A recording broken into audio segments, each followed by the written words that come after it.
hopefully my phone doesn't fall. So your the spring on your trigger, if it hasn't failed yet, it is going to fail eventually. So I have a pretty easy solution here. I already made one, but I'll go ahead and pop this out. And what you're gonna want is a zip tie. Okay, but you want to get the thick one. And you're gonna cut it about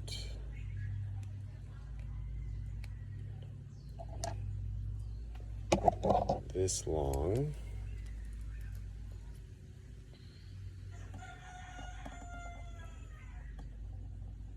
Man, these scissors are terrible.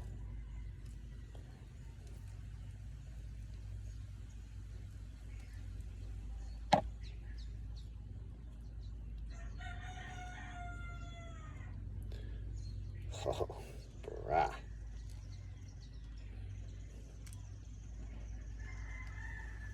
All right. After you get the zip tie cut, you're actually going to want to work this a little bit.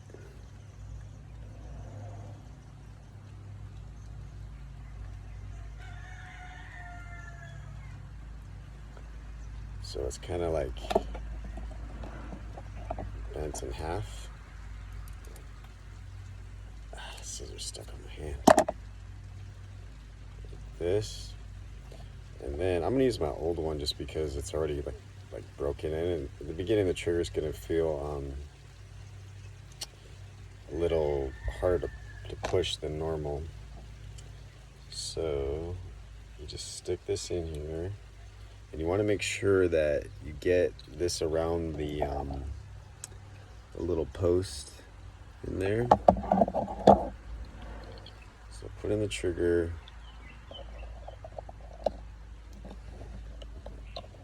Start to push this down, making sure you go around the post carefully.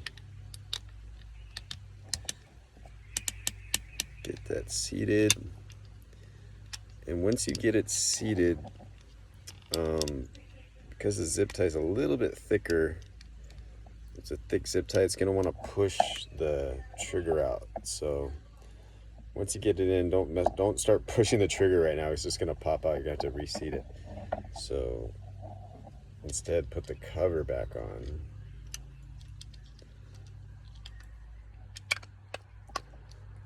Right, and then test it.